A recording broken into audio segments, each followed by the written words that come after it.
Assalamualaikum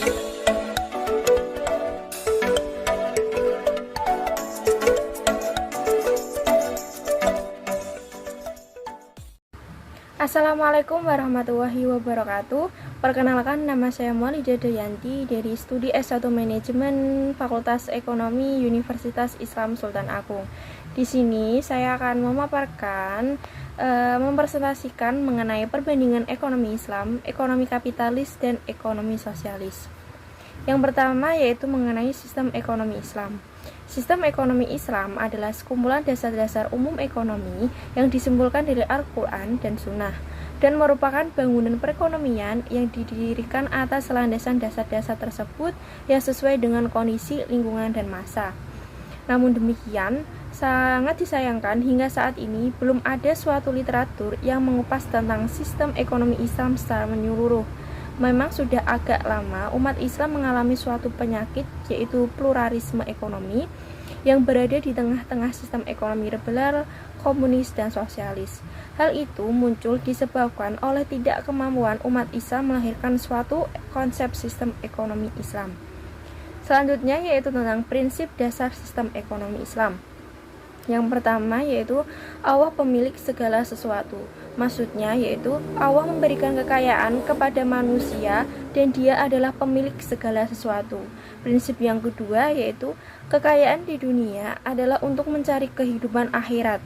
Maksudnya manusia itu harus menggunakan kekayaan yang diperolehnya di dunia untuk mendapatkan kehidupan yang baik dan kesejahteraan di akhirat kelak. Prinsip yang ketiga yaitu bagian di dunia tidak boleh diabaikan dalam mendapatkan akhirat. Maksudnya, manusia tidak boleh mengabaikan kebahagiaan di dunia ini. Manusia hendaklah bekerja sekuat-kuatnya untuk mendapatkan kebaikan di dunia dengan cara yang paling adil dan dibenarkan oleh undang-undang. Prinsip yang keempat yaitu berlaku adil kepada sesama manusia. Maksudnya ini, manusia mestilah berlaku baik terhadap sesama manusia.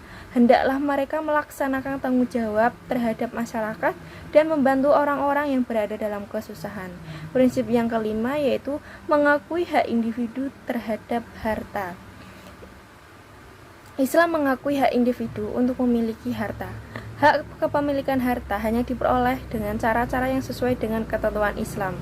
Islam mengatur kepemilikan harta didasarkan atas kemaslahatan sehingga keberadaan harta akan menimbulkan sikap saling menghargai dan menghormati. Hal ini terjadi karena bagi seorang muslim, harta sekedar titipan Allah. Prinsip yang keenam yaitu adanya jaminan sosial. Setiap individu mempunyai hak untuk hidup dalam sebuah negara dan setiap warga negara dijamin untuk memperoleh kehidupan pokoknya masing-masing. Memang menjadi tugas dan tanggung jawab utama bagi sebuah negara untuk menjamin setiap negara. Dalam memenuhi kebutuhan suatu negara, prinsipnya yaitu hak untuk hidup.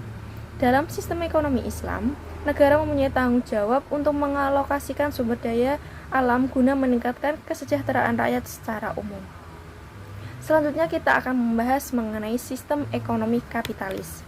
Sistem ekonomi kapitalis adalah perekonomian yang memberikan kebebasan secara penuh kepada setiap orang untuk melaksanakan kegiatan perekonomian seperti memproduksi barang, menjual barang, menyalurkan barang, dan lain sebagainya. Ciri-ciri dari sistem ekonomi kapitalis yang pertama yaitu kebebasan pemilik harta secara perorangan. Hak pemilik perorangan merupakan elemen penting kapitalisme. Dalam paham kapitalisme tidak berlaku istilah hak milik berfungsi sosial. Pemberian hak milik secara mutlak akan menciptakan perilaku individu untuk menggunakan semaksimal mungkin sumber daya yang dimiliki dan berdampak pada distribusi pendapatan masyarakat. Ciri yang kedua yaitu persaingan bebas. Persaingan bisa terjadi antara produsen dalam menghasilkan produk, persaingan bisa terjadi antara penyalur produk, persaingan bisa terjadi antara karyawan untuk mendapatkan pekerjaan, persaingan juga bisa terjadi antara pemilik modal, dan seterusnya. Ciri yang ketiga yaitu mementingkan diri sendiri. Aktivitas individu diyakini tidak akan membawa kekacauan, bahkan sebaliknya akan membawa kemakmuran bangsa-bangsa. Adam Smith mengatakan, bukan berkat kemurahan hati tukang daging, tukang pembuat bir, dan tukang roti kita dapat makan siang. Akan tetapi, karena mereka memperhatikan kepentingan pribadi mereka, kita bicarakan bukan kepada rasa kemanusiaan mereka, melainkan cinta mereka kepada diri mereka sendiri. Selanjutnya kita akan membahas mengenai sistem ekonomi sosialis. Sistem ekonomi sosialis adalah suatu sistem perekonomian yang memberikan kebebasan yang cukup besar kepada setiap orang untuk melaksanakan kegiatan ekonomi tetapi dengan campur tangan pemerintah. Sistem ekonomi sosialis bisa disebut dengan sistem ekonomi yang terpusat. Kenapa disebut dengan terpusat? Karena segala sesuatunya harus diatur oleh negara dan juga dikomandasikan dari pusat. Pemerintahannya yang menjadi penguasa dari seluruh kegiatan ekonomi ini.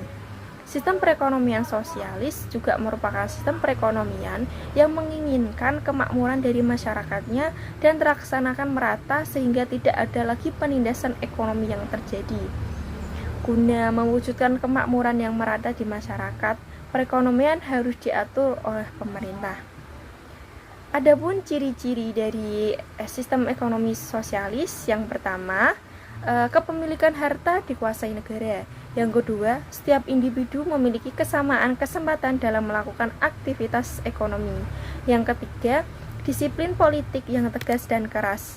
Yang keempat, tiap warga negara dipenuhi kebutuhan pokok. Yang kelima, proyek penggunaan dilaksanakan negara. Dan yang terakhir yaitu posisi tawar-menawar individu terbatas. Selanjutnya kita akan membahas tentang perbandingan konsep ekonomi Islam, kapitalis, dan sosialis. Dalam konsep sumber kekayaan dari sistem ekonomi Islam adalah dari alam semesta, yaitu dari Allah Subhanahu wa Ta'ala. Sedangkan sumber kekayaan ekonomi kapitalis dan sosialis, sumber kekayaannya sama-sama sangat langka. Maksud dari hal ini adalah dalam pencarian kekayaan butuh perjuangan yang instan untuk mendapatkannya. Selanjutnya, konsep kepemilikan. Kepemilikan dalam sistem ekonomi kapitalis adalah semua titipan dari Allah. Sedangkan sistem ekonomi kapitalis, setiap pribadi dibebaskan untuk memiliki semua kekayaan yang diperolehnya. Untuk sistem ekonomi sosialis, dalam konsep kepemimpinannya, sumber kekayaan yang didapat dari pemberdayaan tenaga kerja atau buruh. Selanjutnya, tentang konsep tujuan gaya hidup perorangan. Untuk sistem ekonomi Islam, dari konsep tujuan gaya hidup perorangan untuk mencapai kemakmuran atau kesuksesan di dunia dan di akhirat, namun berbeda dengan sistem ekonomi kapitalis. Tujuan gaya hidupnya itu hanya untuk kepuasan pribadi. Dan untuk tujuan gaya hidup dari sistem ekonomi sosialis yaitu kesetaraan penghasilan di antara kaum buruh. Sekian dari pemaparan materi saya. Wassalamualaikum warahmatullahi wabarakatuh.